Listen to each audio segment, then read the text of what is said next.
How did King Solomon move stones weighing hundreds of tons that modern cranes struggle to lift?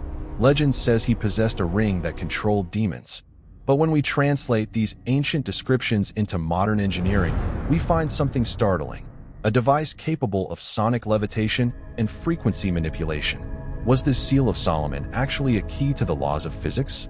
Because if you look past the mythology, past the religious reverence, past the centuries of deliberate obfuscation, what you find isn't a king with supernatural powers.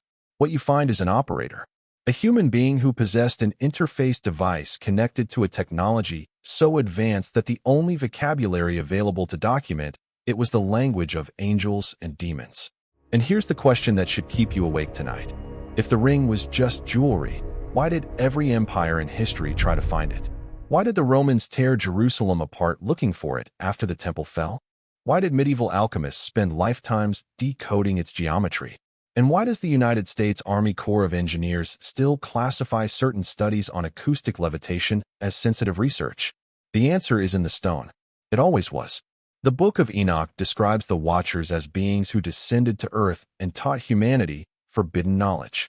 Not magic, craft, metallurgy, astronomy, geometry, and something the text calls the cutting of roots, a phrase scholars have fumbled with for centuries because it doesn't fit the agrarian metaphors they expect.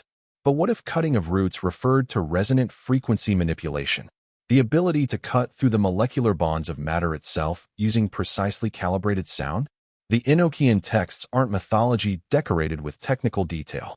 They are technical detail wrapped in the only language ancient scribes possessed. Every angel is a frequency. Every demon is a force. And the Ring of Solomon was the control interface that allowed a human being to direct those forces with intention. Solomon's ring appears in at least 4 independent ancient traditions. The Hebrew Kabbalistic texts describe it as bearing the seal, a geometric mark of authority. The Islamic traditions of the Quran and the Arabian Nights describe it as the device through which Solomon commanded the jinn, beings of smokeless fire who built structures of incomprehensible scale. The Greek magical papyri from Alexandria describe it as the ring of the king who subjugated demons and made them lay stone. And the Testament of Solomon, a text so dangerous to orthodoxy that the early church repeatedly attempted to destroy every copy, describes in clinical procedural detail how Solomon summoned 36 specific entities, assigned each one a functional task, and monitored their construction work from a throne positioned at the acoustic center of the temple complex. 36 entities, each one assigned a specific task. That isn't a description of magic. That is a description of a project management interface for autonomous construction units. Let's talk about the Shamir, because this is where the ancient record stops being vague and becomes almost uncomfortably specific. The Talmud describes the Shamir as a creature, a worm no bigger than a barleycorn, created during the twilight of the 6th day of creation, that possessed the ability to cut through any material. Diamond, stone, iron, the hardest substances known to the ancient world. The Shamir didn't break stone. The texts are emphatic on this point. It didn't crush, it didn't shatter, it didn't chip. It divided. It separated material along lines of its choosing with perfect precision and no physical contact. The rabbinical sources say the Shamir was kept wrapped in wool inside a lead container because it would cut through anything else. And it was brought to Jerusalem specifically for the construction of the temple because the Torah prohibited the use of iron tools on sacred stone. The reason given is that iron is used to make weapons that shorten life, while the temple was meant to prolong it. But that's a theological explanation for what may have been a technical requirement. Iron interferes with specific electromagnetic frequencies. If the Shamir was a sonic or photonic cutting device, iron shielding around the working environment would have created interference patterns that disrupted its function. The lead container wasn't religious ceremony. It was a Faraday-adjacent containment protocol. Modern physics has given us something that makes this ancient description almost impossible to dismiss. Acoustic levitation is not theory. It is demonstrated laboratory science. In 2013, researchers at the University of Tokyo suspended small objects in midair using nothing but precisely calibrated ultrasonic waves. 2 years later, ETH Zurich engineers levitated and moved objects along a controlled path using acoustic fields generated by phased arrays of ultrasonic transducers. In 2018, the University of Bristol published a paper demonstrating acoustic tractor beams capable of rotating, translating, and manipulating objects in three-dimensional space without any physical contact. The objects lifted in these experiments were small, measured in millimeters and grams. But the principle is not size-dependent. It is frequency-dependent and power-dependent. Scale the power output and the precision of the phased array, and the physics does not change. The stone doesn't know how big it is. It responds to the frequency, or it doesn't. Now consider the architecture of Solomon's temple as described in the first book of Kings. The outer dimensions, the inner dimensions, the placement of pillars, the thickness of walls, the depth of foundations, the orientation relative to cardinal points. Every measurement is recorded with obsessive precision. Modern architects who have modeled these specifications have noted something that the text never explicitly states. The temple as described is a near-perfect resonance chamber. The proportions of the inner sanctum, the Holy of Holies, create standing wave patterns at specific frequencies when sound is introduced. The cedar wood lining of the inner walls, the gold overlay on every surface, the particular geometry of the two pillars called Jachin and Boaz positioned at the entrance, all of these elements contribute to an acoustic environment that modern acoustic engineers describe as extraordinary. Not decorative, functional. The temple wasn't built to house a god. It was built to amplify a signal. The Testament of Solomon provides the operational manual that the canonical texts carefully omit. In it, Solomon describes receiving the ring from the archangel Michael, an entity the text describes as radiating light at a frequency that made human vision unreliable, meaning the entity appeared to vibrate or shimmer. The ring itself is described as bearing a hexagram, the six-pointed geometric seal, with a specific stone at its center that the text calls the stone of the seal.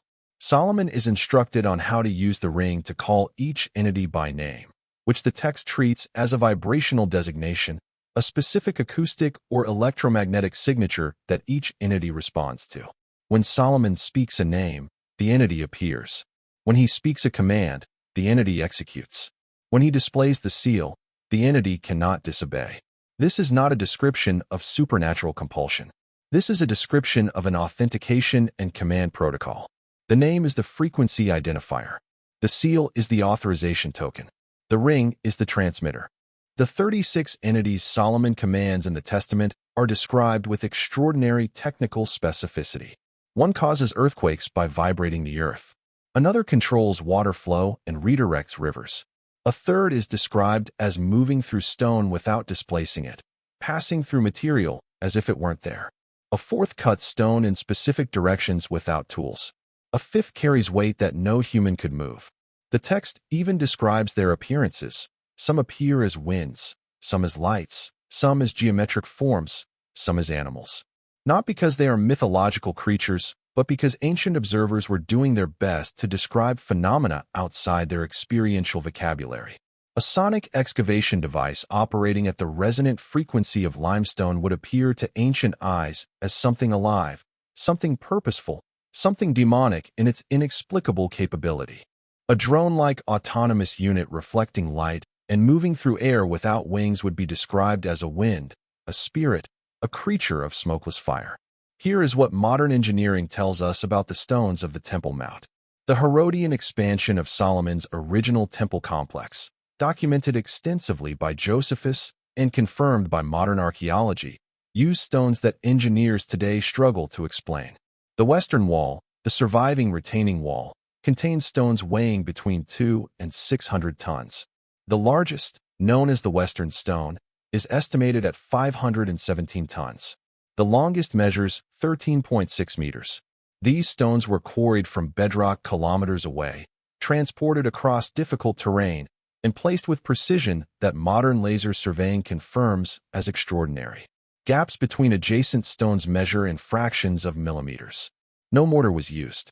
The stones were fitted with such accuracy that atmospheric pressure differences between the construction period and today have caused less than 2 millimeters of total movement in 2,000 years.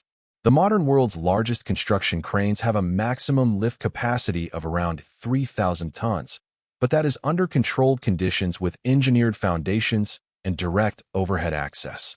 Lifting a 500-ton stone at an angle across terrain and placing it with millimeter precision using 1st century BCE technology is, by every contemporary engineering analysis, not feasible with the tools historians assign to the period. The Copper Scroll, one of the Dead Sea Scrolls found at Qumran, is unique among the collection because it is not scripture, not commentary, not prophecy. It is an inventory, a list of locations where enormous quantities of treasure were hidden before the Roman destruction of Jerusalem in 70 CE. Scholars spent decades arguing about whether its descriptions were literal or metaphorical because the quantities it describes, hundreds of tons of gold and silver, seemed impossible for the period. But the Copper Scroll also contains something that gets almost no academic attention: brief references to devices stored alongside the treasure, described only as the vessels of the consecrated, the tools of the high office, and once, a phrase that translates roughly as the resonating instrument of command. Whoever hid these objects knew exactly what they were. Whoever wrote the inventory knew their function. And whoever sealed them underground in 70 CE understood that what they were hiding was not merely valuable. It was irreplaceable. The Ring of Solomon, or whatever technological artifact the ring represented, was among the most carefully protected objects in the ancient world. Not because it was gold, because it worked. Islamic tradition adds a layer that the Western academic world persistently ignores. The Quranic account of Solomon is not a mythological narrative. It is presented as straightforward historical record. Solomon commands the wind. He commands the jinn. He receives intelligence reports from a hoopoe bird about a distant queen. He has a throne transported across thousands of miles in the time it takes to blink. The Arabian Nights traditions elaborate on these accounts with a consistency that suggests they're drawing from a common technical source rather than independently inventing mythology. The jinn in Islamic cosmology are not demons in the Judeo-Christian sense. They are beings of a different material composition, created from smokeless fire, which modern readers might recognize as plasma or ionized gas, capable of operating in physical reality but not constrained by biological limitations. They can lift what humans cannot. They can travel at speeds humans cannot achieve. They can perceive frequencies humans cannot detect. And they are susceptible to specific vibrational commands delivered through an authorized interface device. This is not theology. This is a specification document. The Freemasons built an entire initiatic tradition around the construction of Solomon's temple, and within that tradition, certain degrees preserve technical knowledge that the public-facing organization has no interest in publicizing. The Royal Arch degree describes the rediscovery of a vault beneath the temple ruins containing foundational knowledge. The Master Mason degree centers on the murder of Hiram Abiff, the master builder of the temple, killed because he refused to reveal the master word, the secret of the temple's construction, to those who hadn't earned the right to receive it. The master word isn't a password. In the symbolic structure of Masonic initiation, the master word is the frequency, the specific vibrational key that activates the resonance system of the temple. Hiram dies rather than transmit it to unqualified operators. Because in the hands of someone who doesn't understand the system, the master word isn't a construction tool. It's a weapon. A resonance weapon capable of destabilizing the molecular structure of stone, of earth, of bone. Nikola Tesla understood this. In 1898, he attached a small mechanical oscillator to an iron pipe in his New York laboratory and began adjusting the frequency until he found the resonant frequency of the building. The building began to shake. The neighborhood began to shake. Police arrived. Tesla reportedly smashed the oscillator with a hammer to stop what he later described as a potential catastrophe. He told reporters he could split the earth like an apple if he had a large enough oscillator in enough time. He wasn't speaking metaphorically. He had done the mathematics. Every material has a resonant frequency. Every structure has a frequency at which the energy of sound waves aligns with the natural vibration of the material and amplifies to destructive or constructive effect. Build at the right frequency and stone rises. Oscillate at the wrong frequency and stone shatters.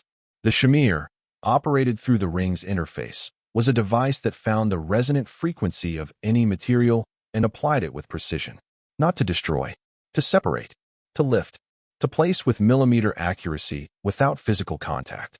The academic world has one explanation for how the temple was built: human labor on a massive scale, ramps, sledges, and ropes. The same explanation applied to every ancient megalithic structure from the pyramids to Puma Punku to Sacsayhuaman. Always human labor. Always ramps. Never a ramp discovered in the archaeological record. Never a rope fiber capable of bearing 500 tons. Never a sledge with the structural integrity to move limestone blocks weighing 2/3 of a millennium bridge. The ramp theory for the Great Pyramid requires a ramp of such dimensions that it would itself constitute one of the largest construction projects in human history, using more material than the pyramid and leaving no archaeological trace. This is the explanation that receives funding. This is the explanation that earns tenure. And anyone who proposes that ancient builders may have possessed acoustic, electromagnetic, or frequency-based tools that our current civilization has lost and is only now rediscovering is dismissed as fringe, as pseudoscience, as dangerous to the integrity of established historical narrative. The question isn't whether the technology existed. The stones exist. The question is who controls the acknowledgement of how they were moved. In 1988, a researcher named John Reed placed a Chladni plate, a flat surface connected to a sound generator, inside a scale model of the Temple of Solomon built to the exact specifications recorded in Kings. At specific frequencies, standing wave patterns formed on the plate that exactly matched the geometric designs carved into Temple-era Jewish artifacts. The hexagram, the menorah configuration, the wheel patterns of Ezekiel's vision. These aren't decorative motifs. They are acoustic signatures. They are the physical shape that specific frequencies make when they interact with the resonant architecture of the temple. The Seal of Solomon isn't a symbol of royal authority. It's a frequency map. It's the visual representation of the acoustic standing wave pattern generated at the temple's primary resonant frequency. And when Solomon placed that seal on his ring and held it toward a constructed entity, he was transmitting that frequency as an authorization signal. The entity recognized the signal. The entity responded to the command. The stones moved. The temple rose. And the empire of a man who may have been less a king and more a systems engineer stretched from the Euphrates to the border of Egypt, built on foundations that only someone with the master word could have laid. The ring was taken, or hidden. The temple was destroyed twice. The copper scroll's cache was never recovered. The master word was lost with Hiram. And 2,000 years later, we are rediscovering through acoustic physics, through quantum mechanics, through the study of resonance and frequency, precisely what the ancient texts described in the only language available to them. The jinn are not demons. They are autonomous systems. The Shamir is not a worm. It is a precision instrument. The temple is not a house of worship. It is a resonance machine. And the Ring of Solomon is not a legend. It is the most sophisticated human interface device in the archaeological record, sitting somewhere beneath Jerusalem or in a vault no government will acknowledge, waiting for an operator who understands the master word. The stones of the Western Wall have stood for 2,000 years without mortar. They don't need it. They were placed by something that understood frequency at a level we are only beginning to approach. And somewhere in the space between what the ancient world called miracle and what the modern world calls physics, the ring is still transmitting.